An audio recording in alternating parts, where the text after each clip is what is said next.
तर नमस्कार मित्रांनो.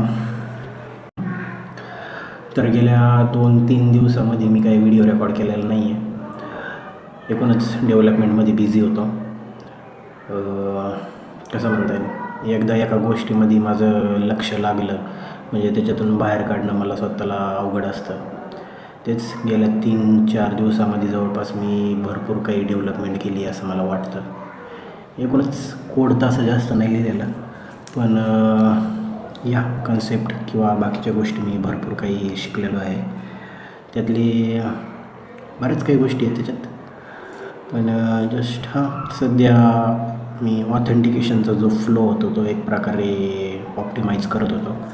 त्याच्यामध्ये रिडक्सची स्टेट म्हणा ते इम्प्लिमेंट करत होतो. एकूणच रिडक्सचं स्टोअर आणि ते बाकीचं तर स्टोअर आणि ते तर सेटअप झालं होतं, पण तेच स्लाईस आणि त्याचं जरा बघत होतो. तर ऑथेंटिकेशन सर्वात महत्त्वाचा टॉपिक आहे असं म्हणता येईल ह्या गोष्टीमध्ये एकूणच. आणि लिटरली मी त्या गोष्टीमध्येच अजून स्टक आहे. तर that's a big thing basically. म्हणजे कोणतंही प्लॅटफॉर्म बनवायचं म्हटलं किंवा ॲप्लिकेशन बनवायचं म्हटलं त्याच्यामध्ये ऑथेंटिकेशनचे भरपूर वे आहेत. पहिला आहे लॉग इन मीन्स ईमेलने लॉग इन करता येतं आपल्याला, ईमेल आणि नॉर्मल पासवर्डनी. त्याच्यानंतर मोबाईल ऑथेंटिकेशन असतं. आपला मोबाईल नंबर असतो, त्याच्यावर OTP येतो आणि त्याच्यावरून आपण युजरला एक प्रकारे ऑथेंटिकेट करू शकतो. त्याच्यानंतर तिसरा असतो गुगल साइन इन एक प्रकारे. म्हणजे आपण गुगल थ्रू आपल्या प्लॅटफॉर्मवरती किंवा ॲप्लिकेशनवरती युजरला साइन इन करून घेतो. एकूणच गुगल आपल्याला त्याचे क्रेडेन्शियल पास करते एक प्रकारे. आणि त्याच्यामध्ये स्वतः एकटा गुगल नसतो, तर बाकीचे पण प्लॅटफॉर्म्स आहेत जे की हे ऑथेंटिकेशन आपल्याला प्रोव्हाइड करतात. जसं की गिटहब पण आहे, लिंक्डइन पण आहे, व्हॉट्सॲप पण आहे. तर हे वेगवेगळे प्रोव्हायडर्स आहेत, त्यांना एक प्रकारे ऑथ प्रोव्हायडर म्हणतात. तर सध्या गुगलचा ऑथ मी ठेवण्याचा प्लॅन केला आहे भविष्यात. सध्या त्याचं कोडिंग तर नाही केलेलं. परत आधी मी मोबाईलचं जे डेव्हलपमेंट मोबाईल ऑथेंटिकेशनसाठी जे कोडिंग केली होती ती पूर्णपणे फायर बेस्ड सिस्टीम होती एक प्रकारे. एकूणच फायर बेस आपल्याला भरपूर काही गोष्टी प्री कॉन्फिगर्ड देते एक प्रकारे. त्याच्यामुळं आपल्याला भरपूर गोष्टी अशा मॅनेज करावं नाही लागत. पण सध्या मी फायर बेसला डिच करण्याचा प्रयत्न करतो आहे. एक प्रकारे आत्तापर्यंत जी पण काही डेव्हलपमेंट झाली होती पूर्णपणे फायर बेसवरच डिपेंडेंट होते.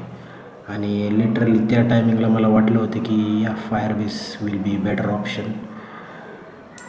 तर का माहीत नाही, त्या टायमिंगला माझं नॉलेज म्हणा किंवा जी अंडरस्टँडिंग लेवल होती ती खूपच कमी प्रमाणात होती मोबाईल डेव्हलपमेंटच्या रिलेटेड फील्डमध्ये तरी. तर त्याच्यामुळं मला त्या टायमिंगला फायर बेस चांगली गोष्ट वाटली ती.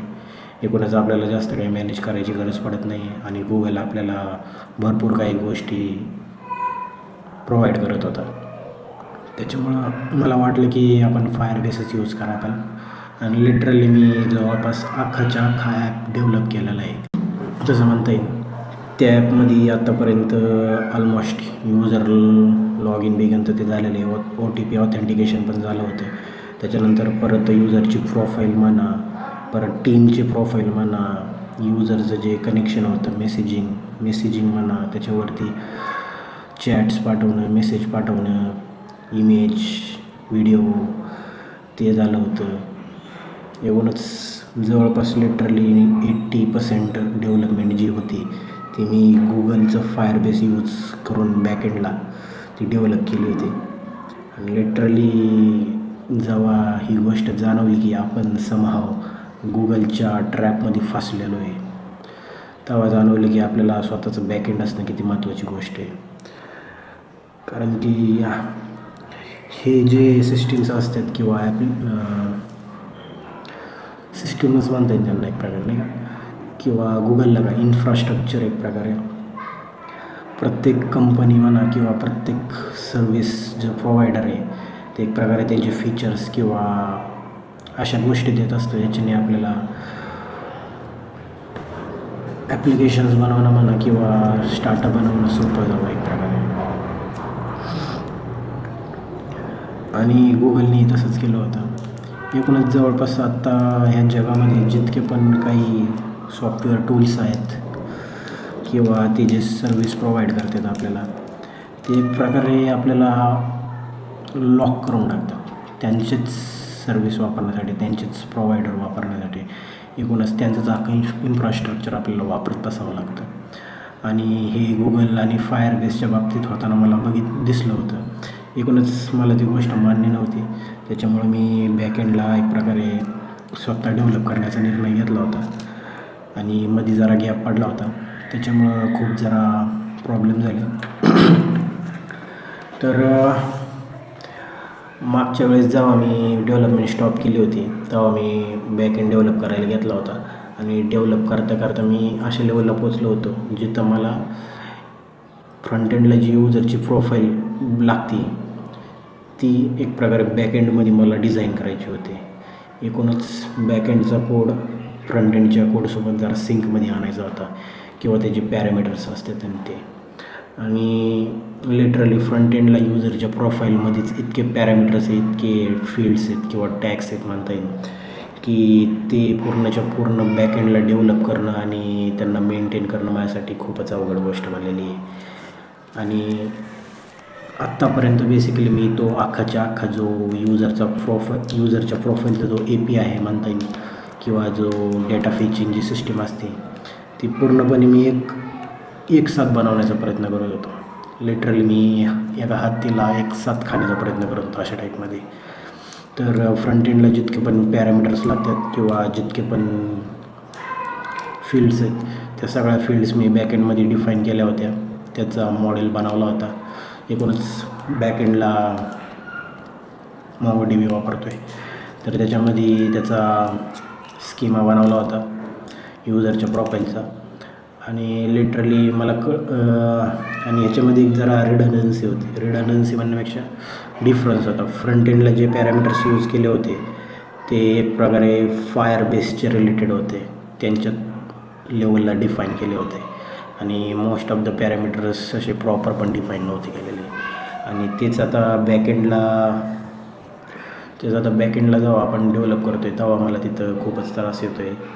आणि म्हणजे बॅकएंडचा API किंवा तो जो कसं म्हणता येईल कलेक्शन असतो तो मी डिझाईन तर केला होता, डिफाईन पण केला आहे, पण तो सगळ्याचा सगळा जो डेटा आहे तो फ्रंट एंडला येऊन वर्क करेन का नाही ह्याची गॅरंटी नाही आहे. आणि त्याच्यामुळंच तिथं गोष्ट जरा खूपच हार्ड होऊन बसली होती की मला समजत नव्हतं की नक्की ह्या गोष्टीला कसं हँडल करावं. कारण की बॅकएंडचं जरी आपल्याला अख्खाच्या अख्खा कोड इथं घेऊन यायचा असेल, इथला जरी कोड मी बॅकएंडमध्ये लिहिला असेल आणि तिकडून जरी पाठवायचा आहे तरी इथं फ्रंट एंडमधला कोड पण त्या लेवलचा नाही की तो सगळ्याच्या सगळा हँडल करू शकेल. आणि लिटरली मी बेसिकली युजरची जी सिस्टीम आहे प्रोफाईल आहे ती फ्रंट एंडमधून बॅकएंड म्हणजे फायरबेसमध्ये सेव्ह करत होतो. आणि फ्रंट एंडमध्ये त्याचा इतका कोड आहे, गार्बेज कोड म्हणता येईल, तो बघून मला डेव्हलप करायची बिलकुल पण इच्छा होत नाही.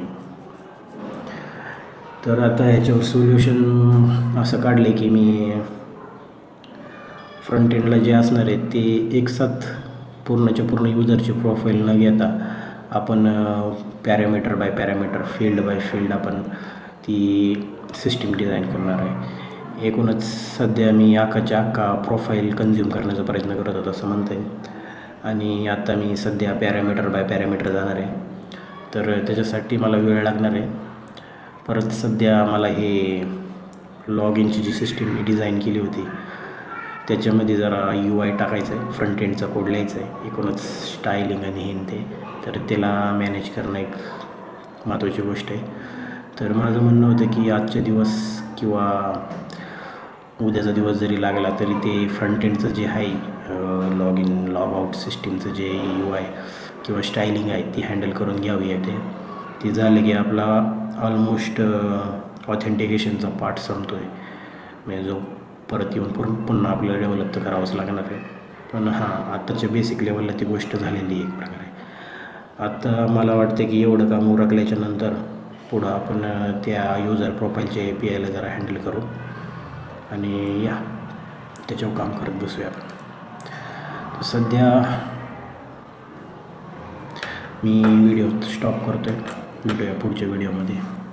Bye, see you soon.